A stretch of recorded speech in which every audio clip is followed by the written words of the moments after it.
வணக்கம். மாலை முரசு செய்திகளை விரிவாக பார்ப்பதற்கு முன்பாக முதல் தலைப்புச் செய்திகளை பார்க்கலாம். வரும் சட்டமன்ற தேர்தலில் பாஜக தலைமையிலான என்டிஏ கூட்டணியில் சேரலாமா? ஆதவ் அர்ஜுனா, ஜான் ஆரோக்கியசாமி உள்ளிட்ட முக்கிய நிர்வாகிகளுடன் தவேக தலைவர் விஜய் முக்கிய ஆலோசனை.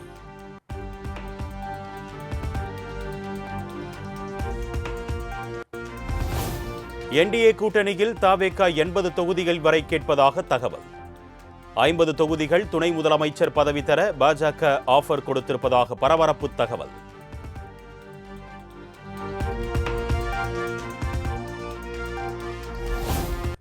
என்டிஏ கூட்டணியில் சேர தவேக 80 தொகுதிகள் வரை கேட்பதாக எடப்பாடி பழனிசாமி அப்செட் ஆனதாகவும் தகவல். அதிமுகவுக்கு 100 முதல் 120 தொகுதிகளே மிஞ்சும் என்று கருதி விஜயை சேர்ப்பதில் தயக்கம் காட்டுவதாக தகவல்.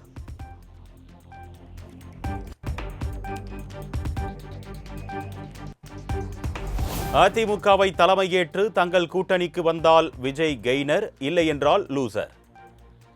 அதிமுக முன்னாள் அமைச்சர் ஜெயக்குமார் ஓபன் டாக். கழகத்துடைய பொதுச் செயலாளர் பல முறை தெளிவுபடுத்திட்டாரு, பேச்சுவார்த்தை எதுவுமே அந்த மாதிரி நடைபெறலன்னு சொல்லிட்டு. ஆனால் ஒன்று மட்டும் நம்முடைய விஜய் அவர் தெரிஞ்சுக்கணும், அதிமுக தலைமையேற்று எங்கூட வந்தால் he is the gainer or he is the loser. கெய்னரா லூசரா அவர் டிசைட் பண்ணிட்டோம். ஓகே.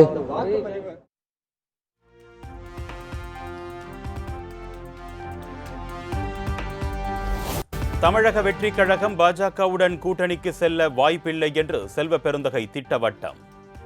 பாஜக கொள்கை எதிரி என்று சொல்லிவிட்டு அவர்களுடன் கூட்டணி வைத்தால் தமிழக மக்கள் எப்படி ஏற்பார்கள் என்றும் கேள்வி. கிட்ட போய் எப்படி போக முடியும்? கேட்பாங்களா? நேற்று வரைக்கும் கொள்கை எதிர்ட்டு நீங்க போறீங்களா? கேட்பாங்களா? கேட்க மாட்டாங்களா? தமிழ்நாட்டு மக்கள் அவ்வளவு விபரம் இல்லாதவங்களா? ஏங்க இன்னும் சொல்லி அந்த வாயில வார்த்தை வந்து கூட என்ன ஆறாம இருக்கு, கொள்கை எதிரி எப்படி போவாங்க? அதெல்லாம் போக மாட்டாங்க. ரைட். 10 தொகுதி இன்னும் கூடுதலாக வெற்றி பெறுவோம். 210.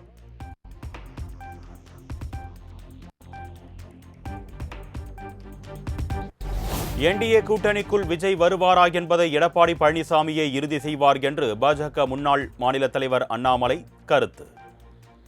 தேர்தலில் அதிக தொகுதிகளில் நிற்கப் போகும் அதிமுக எடுக்கும் முடிவுதான் எல்லோருடைய முடிவும் என்றும் பேட்டி.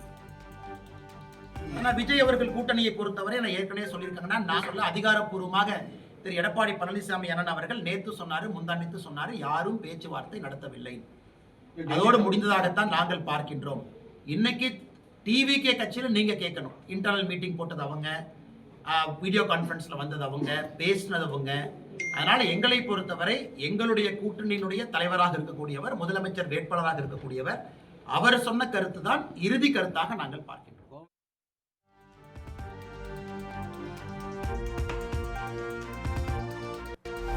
திமுக அரசின் சட்டம் ஒழுங்கு சீர்கேட்டை கண்டித்து என்டிஏ கூட்டணி சார்பில் இன்று தமிழகம் முழுவதும் ஆர்ப்பாட்டம். பெரும் திரளான பொதுமக்கள் கலந்து கொள்ள வேண்டும் என்று எதிர்க்கட்சித் தலைவர் இபிஎஸ் அழைப்பு.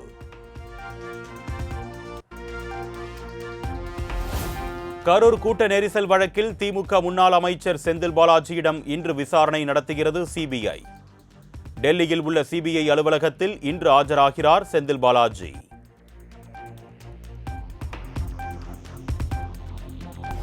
விஜய் நடிப்பில் உருவான ஜனநாயகன் படத்தை இன்று மறு ஆய்வுக் குழுவினர் பார்க்க இருப்பதாக தகவல். தணிக்கை சான்றிதழ் கிடைப்பது தொடர்பாக சிக்கல் நீடிக்கும் நிலையில் விரைவில் பிரச்சினை சரியாகும் என்று எதிர்பார்ப்பு.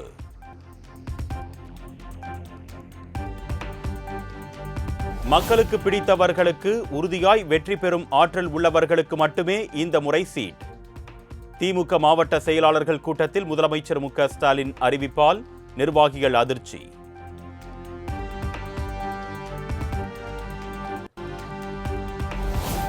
தேர்தல் முடியும் வரை எந்த உட்கட்சி பிரச்சனையும் இருக்கக்கூடாது என்று திமுகவினருக்கு முதலமைச்சர் மு.க.ஸ்டாலின் அறிவுறுத்தல். தேவையின்றி கட்சிக்குள் குழப்பமோ பிரச்சனையோ உண்டாக்கினால் எந்த பெரிய பொறுப்புகளில் இருந்தாலும் நடவடிக்கை பாயும் என்றும் எச்சரிக்கை.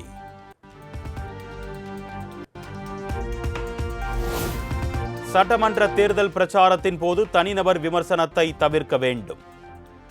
5 ஆண்டு திமுகவின் சாதனைகளை மக்களிடம் கொண்டு செல்ல திமுகவினருக்கு முதலமைச்சர் மு க ஸ்டாலின் அறிவுறுத்தல்.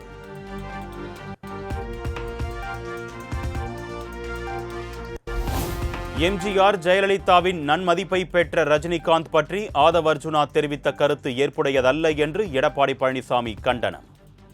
அரசியலுக்கு வருவது எப்படி ஒருவருக்கு தனி மனிதரின் உரிமையோ அதேபோல அரசியலுக்கு வராமல் இருப்பதும் அவரவர் உரிமை என்றும் கருத்து.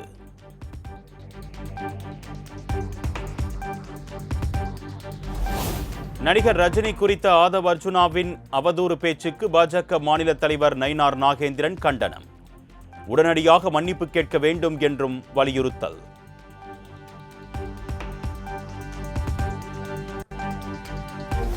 தமிழகத்தில் தேர்தல் கண்காணிப்பு பணியில் ஈடுபட்டுள்ளவர்கள் பொதுமக்களை தொந்தரவு செய்யக்கூடாது. உரிய ஆவணங்கள் இருந்தால் பணம் உடனடியாக திருப்பி வழங்கப்படும் என்று தேர்தல் அதிகாரி அர்ச்சனா பட்நாயக் உறுதி.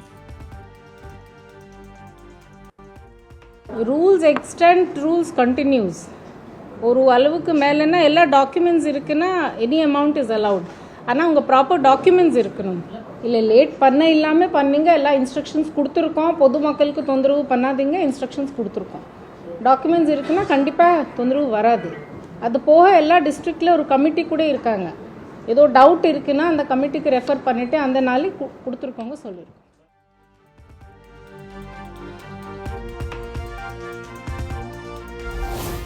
தமிழகத்தில் தேர்தல் நடத்தை விதிகள் அமலுக்கு வந்ததில் இருந்து இதுவரை 1,26,00,000 ரூபாய் ரொக்க பணம் பறிமுதல். தமிழக தலைமை தேர்தல் அதிகாரி அர்ச்சனா பட்நாயக் தகவல். சுமார் 1.26 crore பிடிச்சிருக்காங்க. இது value of goods and money. சுமார்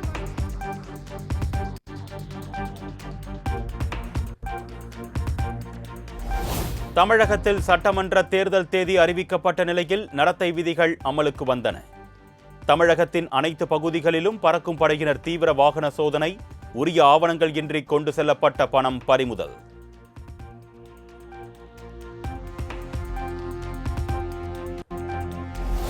கரூர், நாகப்பட்டினம், விருதுநகர், ஈரோடு மாவட்ட எஸ்பிக்கள் இடமாற்றம்.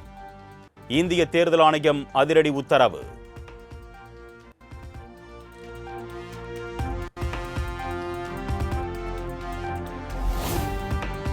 தூத்துக்குடி பிரையண்ட் நகர் பகுதியில் விசில் மற்றும் பரிசு பொருட்கள் பறிமுதல். தமிழக வெற்றிக் கழகம் என்று அச்சிடப்பட்ட மஞ்சை பைகளையும் தேர்தல் பறக்கும் படையினர் கைப்பற்றி விசாரணை.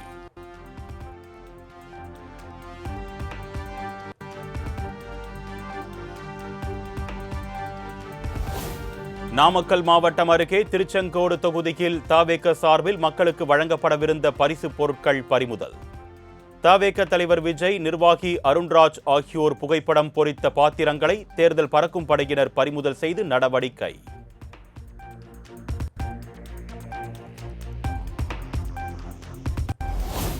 நெல்லையில் மூடப்பட்ட தலைவர்கள் சிலைகள் மீண்டும் திறக்கப்பட்டதால் பரபரப்பு. தேர்தல் ஆணையத்தின் அதிரடி உத்தரவுகளை காற்றில் பறக்கவிட்ட அரசியல் கட்சி நிர்வாகிகள்.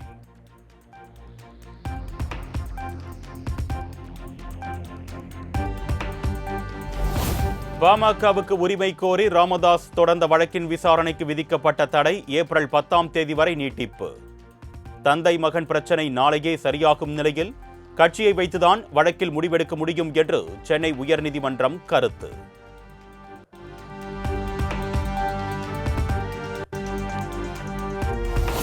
தாம் எந்த தொகுதியில் போட்டி என்பதை பாஜக தலைமைதான் முடிவு செய்யும் என்று நடிகை குஷ்பு பேட்டி.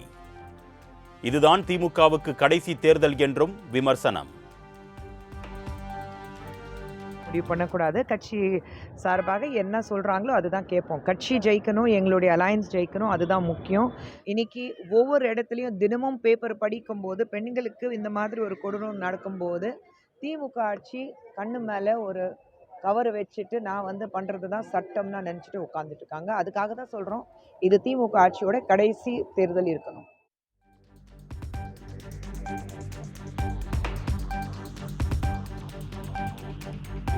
எழுத்தாளர் ச. தமிழ்ச்செல்வனுக்கு 2025ஆம் ஆண்டுக்கான சாகித்ய அகாடமி விருது அறிவிப்பு. தமிழ் சிறுகதையின் தடங்கள் என்ற புத்தகத்திற்காக அங்கீகாரம்.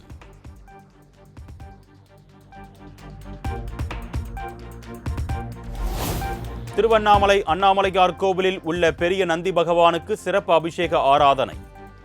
பங்குனி மாத பிரதோஷத்தை முன்னிட்டு பக்தர்கள் அண்ணாமலையாருக்கு அரோகரா என பக்தி முழக்கமிட்டு சாமி தரிசனம்.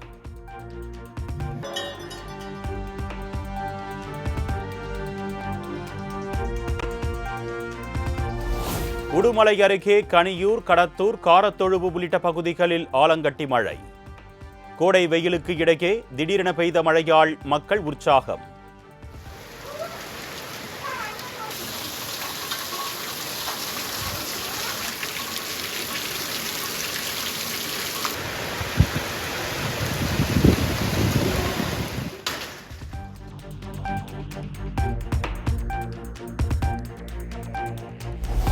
மேற்கு வங்க சட்டமன்ற தேர்தலுக்கான முதற்கட்ட வேட்பாளர் பட்டியலை வெளியிட்டது பாஜக.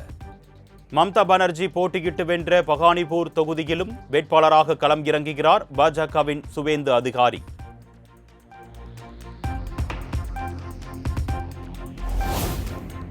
ஐக்கிய அரபு அமீரகம் ஃபுஜைராவில் இருந்து புறப்பட்ட எண்ணெய் கப்பல் குஜராத் மாநிலம் முந்த்ரா துறைமுகம் வந்தடைந்தது. ஷிவாலிக் என்ற கப்பல் வந்தடைந்த நிலையில் மற்றொரு கப்பலான நந்தாதேவி கப்பல் நாளை கண்ட்லா துறைமுகத்தை வந்து சேரும் என்று தகவல்.